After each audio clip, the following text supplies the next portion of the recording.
Tantor Audio, a division of Recorded Books, presents You're the One That I Want by Ashleynicole, narrated by Elyce Anthony and Sean Crisden. Chapter 1. Inalia. I stepped out of my car, ignoring my friend Zenaida's protests. If she hadn't wanted me to do anything about this little problem, she would have stopped telling me what this dumb woman was doing to torment her and her boyfriend Rook. Nali, do not go up there. She's childish as hell. It's not that big a deal. She keyed your car, I reminded her as I reached the bottom step that led up to Rook's neighbor's door. Or did you forget? I know you didn't forget because we just dropped said car off at the body shop to have the damage repaired. What'd he say? Oh yeah, whoever did this had sparks flying everywhere. Nali, it's a car. It's a simple fix, she said as she trailed me up the path. A simple fix you shouldn't have to be worried about while you're 6 months pregnant. I reached the door and balled my fist up to bang on it. After 2 months of this girl acting a fool because she knew Z was pregnant and wouldn't put her hands on her, I was stepping in. She really isn't worth it, Nali, she called as she climbed the steps to get to Rook's back door. He wasn't home, of course. That's because you're pregnant, Z. If you weren't, you'd be over here doing this shit yourself. She didn't even bother objecting because she knew it was the truth. There was no movement behind the wooden door with the 2 bands of glass across the top. I peered inside and didn't see anything. But I wouldn't be deterred. I knocked for another few minutes, then went next door to walk through to get to the front door. I was not leaving until I had a conversation with this woman. She was racing out of her front door when I made it to the stairs, then saw me and turned to go back inside. Oh, no, honey. I hurried up the stairs and stuck my foot in the door before she could close it. Did you miss me knocking on your back door? I know you didn't because here you are trying to run like the punk you are. She had the nerve to sound irritated when she responded. I don't know what you're talking about. I've had headphones in. Please don't do that. Don't stand here and lie like that. Anyway, that's not why I'm here. How's your key doing? Excuse me, she asked, as she gave me an ugly grimace. She wasn't a naturally ugly woman either, which meant she was trying too damn hard. Regardless, a little frown wasn't going to scare me away. The key you stuck in my girl's car. How is it? Can you even lock your door anymore? Sweetheart, I don't know what you're talking about. Call me sweetheart again, and I'm going to rub the palm of my hand across your face at the speed of light. I'm here because your desperate ass is clearly having a hard time reconciling the fact that Rook does not want you. He's with Zenaida now. They're about to be parents. Together. I got in her face and said, let something else happen to something of hers, and I'm going to whoop your behind all over this complex.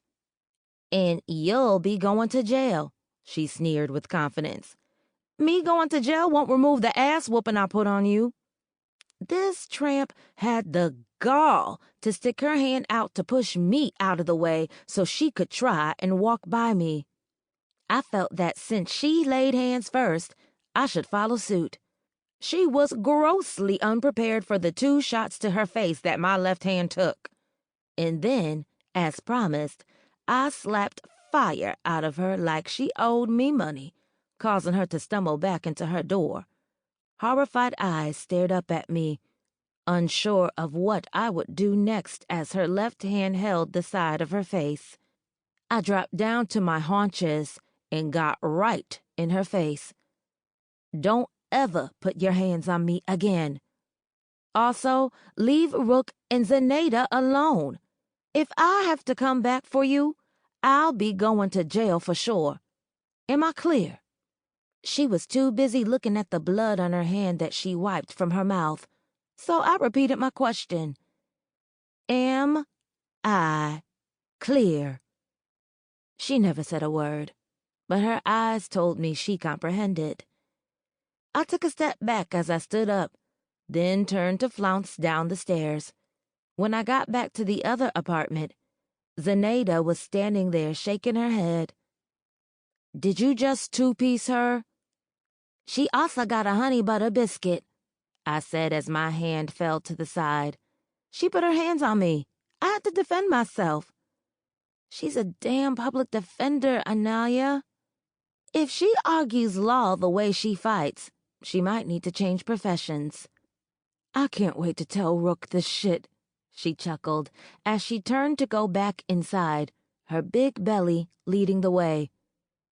That's if there aren't a swarm of police cars outside when he gets home.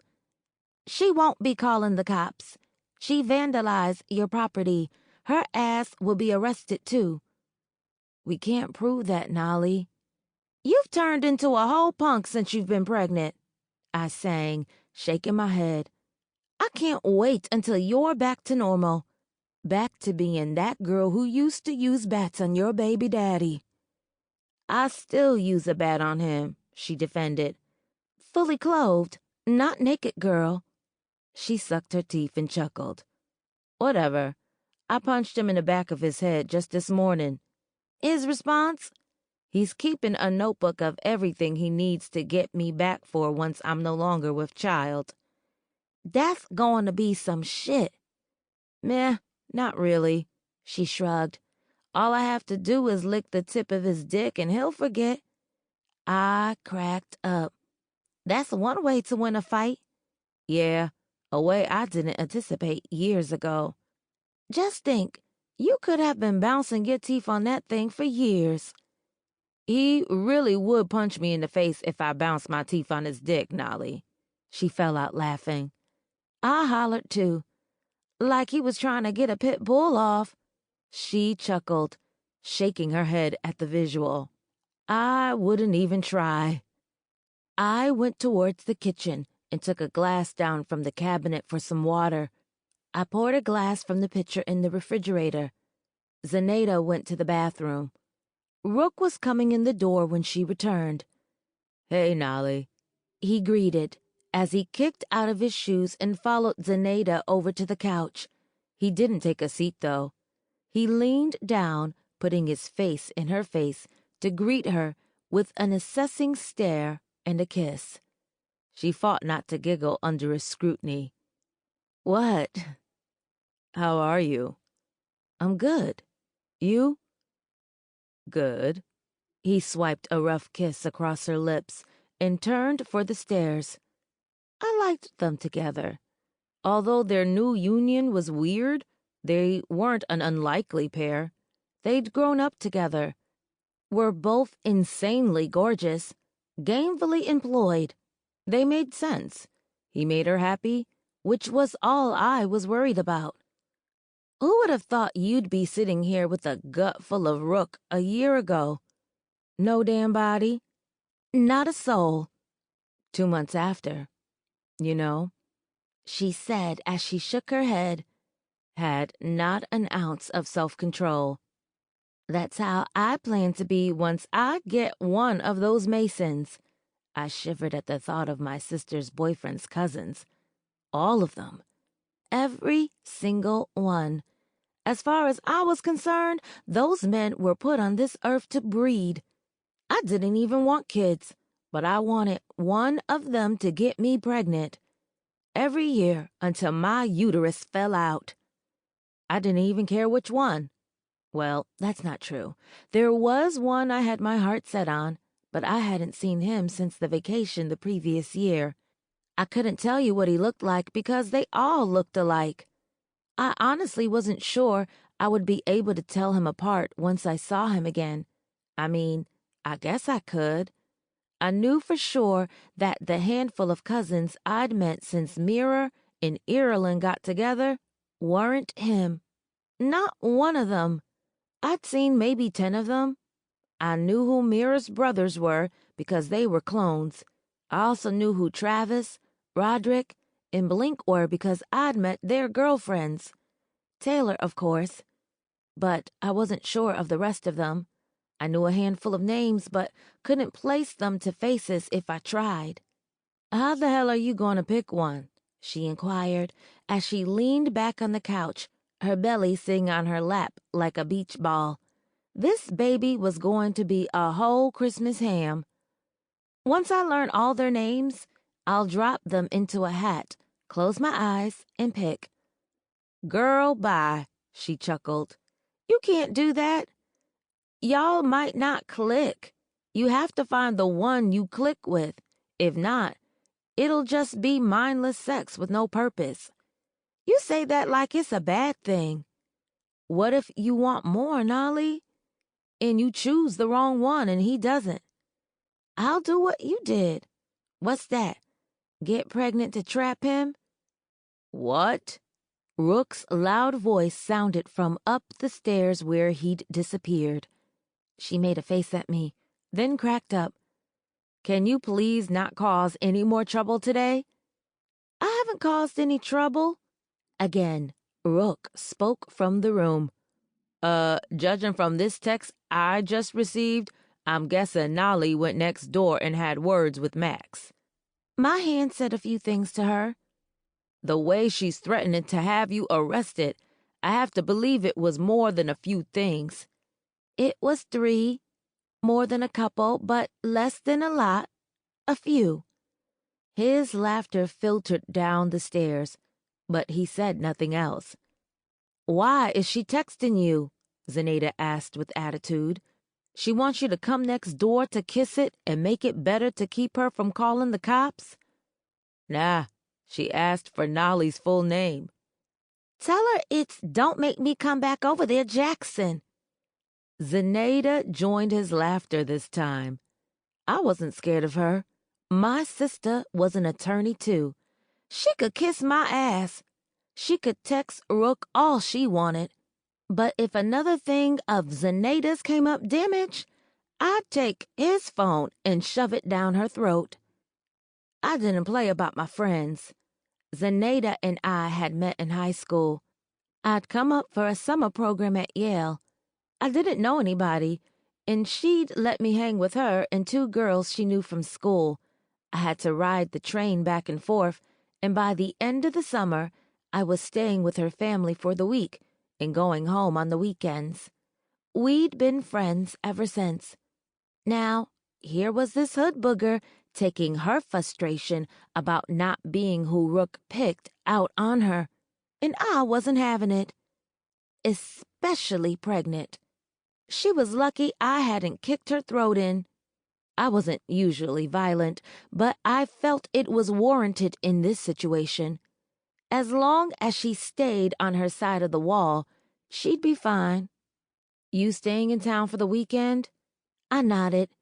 I'd been doing a lot of that since my sister left New York. "Going back to my place or to stay with them?" "Your place if you don't mind, ma'am. I, got an unfettered view of my sister and her new man in a compromising position when I came out of the room for water the other night." She gasped. "They were in the kitchen?" I shook my head. "The living room. He'd fallen asleep out there after dinner. She and I had sat up talking in the kitchen, and then I went to bed. An hour later, I walked out and was reminded of that time I went horseback riding. Bareback." "Did they see you?" "No. He has good carpet, and all the door hinges seem to be adequately oiled. They didn't hear me come out or scamper back in. I left before either of them got up the next morning." "Oh, my," she sang. "That's a lot." "It sure was." We both looked up when Rook came lumbering down the stairs, now in a pair of basketball shorts and a tank. "My lease is up here," he began. "I think I'm not going to renew it." "You coming to live with me?" She would have denied being as excited as she was if I pointed it out. Z was so goofy for Rook. It was comical. "No, We're going to move into my grandfather's place." "Oh, are we? I'm not the homeless one, though." He walked right up to her and bent down so they were face to face and just stared at her. She bit her lips to keep from laughing, trying her hardest not to smile. I had a sneaking suspicion she was putting up a front for me. "Fine," she said, giving in without him ever having said anything. "But this is the last time you're going to use your pheromones to get your way." "At least I didn't pee on you this time," he said as he ventured into the kitchen. My eyes widened, even though I knew he was joking. At least, I hoped he was joking. You never know with new couples. Folks experiment and learn they like a whole host of nasty shit. 'Twasn't my cup of tea. "He's lying," she assured me, thumbing towards the kitchen. "No, I'm not." "Yes, the fuck you are." "She's in denial, Nali," his voice carried from the kitchen. I tried to discern if anything in his tone hinted at this being a joke, but he sounded dead serious. But so did she. "Where the hell was I when all of this was going on?" "You know where you were." Her chest bubbled with the laughter she was trying not to let loose. "Rook, I swear to God." "I purposely don't keep bats here, baby. So all you can do is swear to God until you drop my son." "My car is perfectly gassed up, Rook. Stop playing with me." "Fine," he said as if it were the most exasperating thing. "I'll stop telling Nali you like golden showers.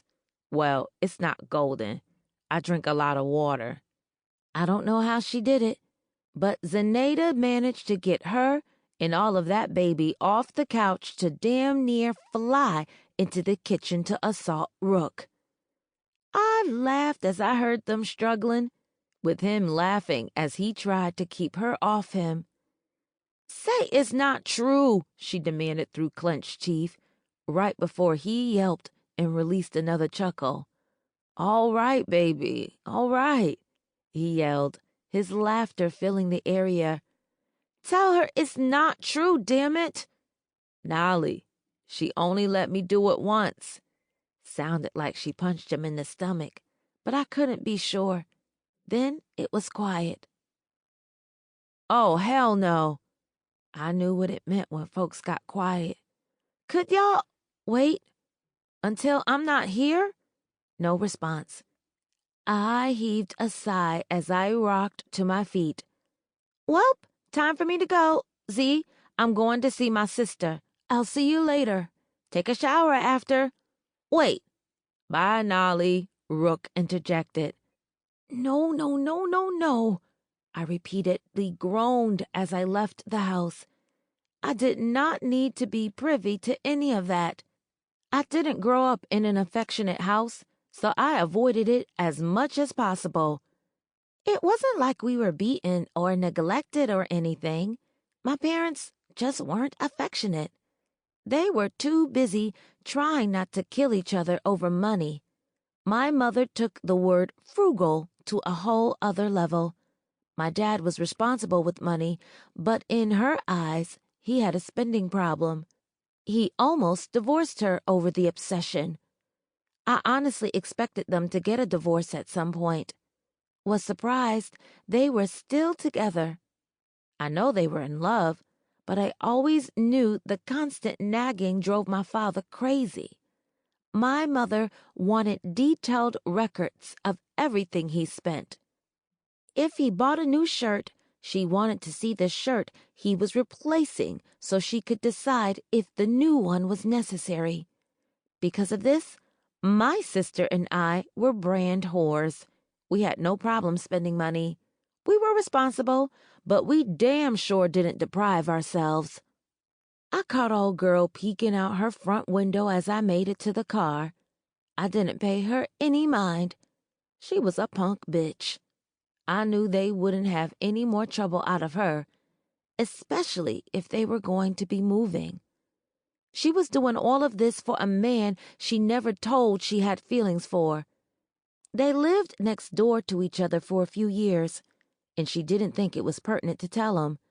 Now it was too late. Rook's nose was so wide for Z, if he tilted his head back in the rain, he'd drown. She needed to move on. Chapter 2. Myair. "Hey, Ma," I sang as I sidled up to my mother and wrapped my arms around her, pressing my lips to her cheek and kissing until I felt like letting go, ignoring her squealing giggles. "Myair!" she yelled, pushing against my chest, not moving me at all. I was an entire foot taller than her petite frame.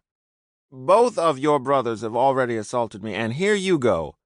"Assaulted?" Simeon asked with affront as he entered the kitchen. "Yes, assaulted," I'd yet to release her. "You gonna take my love," I told her, kissing her a few more times before finally letting her go. "I bet you didn't act like that when Landon was kissing you." "She sure didn't," Sim co-signed. "I walked in and she was in heaven, but I start kissing her and boom, anger." "Stop lying," she ordered as she moved back to the double sink where she'd been rinsing salad ingredients. "Ma, I don't know why you can't admit it." "There's nothing to admit. I love all three of you the same. All of my babies." "Nah, Ma, you don't have to protect our feelings. It's cool. We know." "Blake used to leave you every other day for tea, Ma. I would never leave you. Sherrod always came here," I reminded her. "Me and Sim were here begging for table scraps of your love, but all you cared about was this big head jerk." "A whole hater within our midst," Blink said as he stepped into the kitchen, looking like the perfect cross between Sim and me. "Shut up." I jumped at him like I was going to swing. "So are you trying to say I wasn't a good mother?" I wasn't prepared for the tears in her eyes when she turned to address us. Shit. "Ma, we're just playing. Don't cry." Sim reached her before I did and pulled her into another hug. She didn't fight this one. "Ma," he whispered conspiratorially. "Stop crying before Daddy gets back, Ma. You know he'll kill us. We weren't serious. If we didn't like you, we wouldn't fight to kiss and hug you all the time. Come on, please." I heard her sniffle, and that made me feel like shit.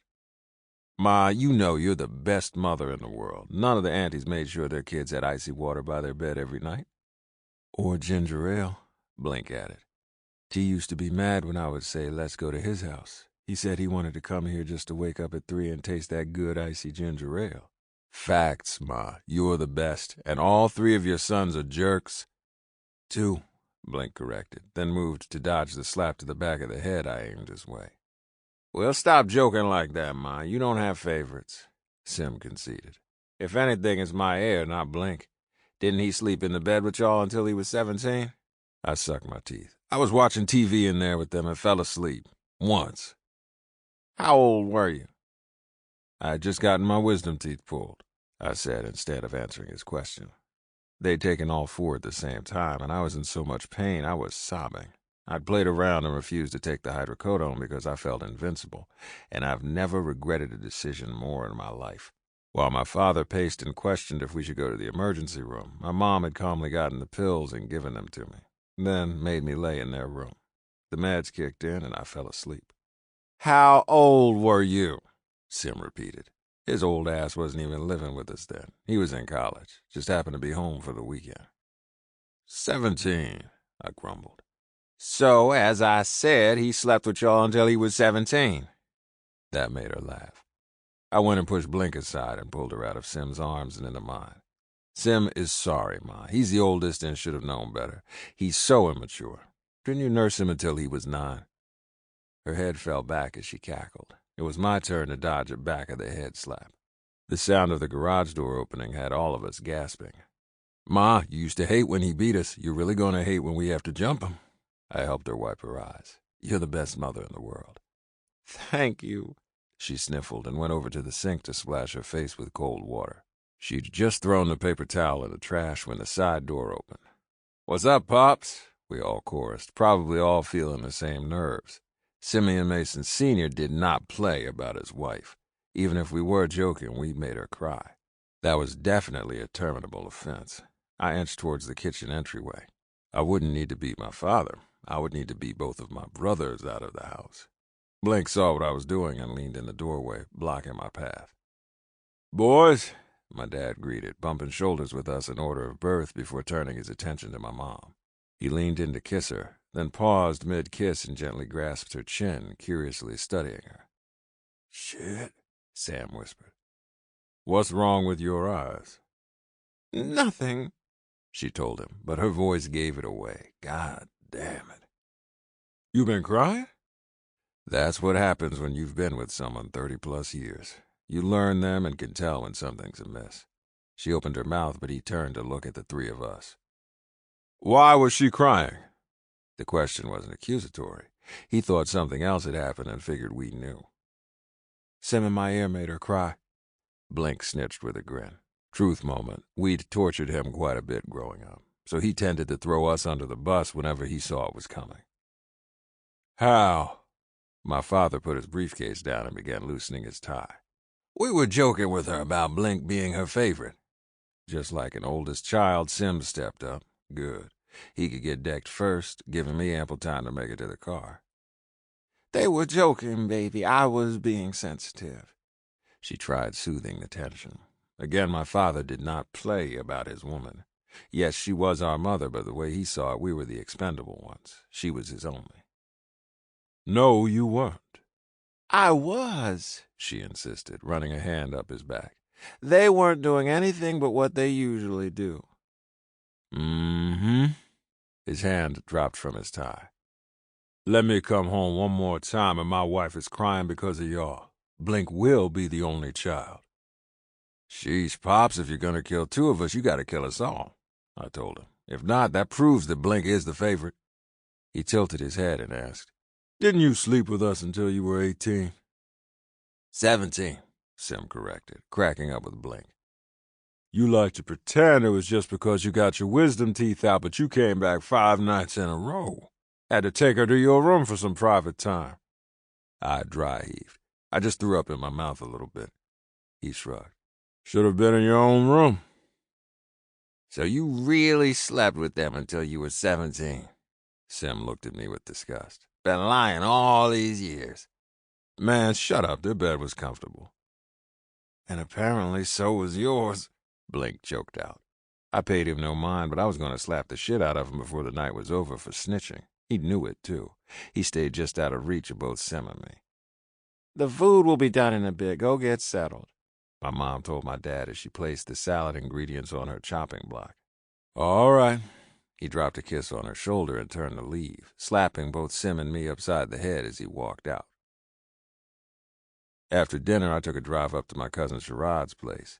He'd been MIA for a few weeks. Sherrod owned an online sneakers store that was doing fantastic. More importantly, he designed and produced custom sneakers that had caught like fire. Everybody wanted a pair. Last we talked, his schedule for custom orders was closed through the end of the year. "Yo, I called as I stepped into his house. Real estate was a big deal in the Mason family. Most of us owned our own homes by the time we were 30, and those that didn't just hadn't found anything they liked. "In the shop," he yelled back. I rounded the kitchen and took the steps up to the second level, where his workshop was. He looked up when I dropped a covered dish on the table next to him. "Mommy sent you dinner. She said she spoke to your mom and you need to eat and are taking care of yourself." He laughed as he pulled his phone out, swiped a few times, then dropped the ringing phone on the table next to him to open the food container. My mom's voice rang through a few seconds later. "Hello?" "Thank you, Auntie." "No problem, baby. You better make sure you eat that." "Yes, ma'am. Also, my mom is exaggerating. I saw her last week and hadn't had breakfast. That's it. I'm eating, I promise." "Mm-hmm. Enjoy your dinner." "Yes, ma'am. Thank you." "You're welcome, baby. Talk to you later." "Bye." The phone beeped as my mom hung up. He sucked his teeth. "My mom kills me. She saw me at 9 a.m. last Saturday, and I said I hadn't had breakfast. I ate the night before, but I got up early to get some work done, and she's acting like I haven't eaten in weeks." "Mothers," I tisked. "Word." I walked around looking at the materials he'd laid out for the custom pair of Jordan 1s in front of him. By the looks of it, they'd end up being royal blue, black, and white in crocodile skin. "How much are these setting the owner back?" I whistled as I rubbed over a swath of blue crocodile skin. Meh, he said around the food he'd just taken a bite of. A house. Sample complete. Ready to continue?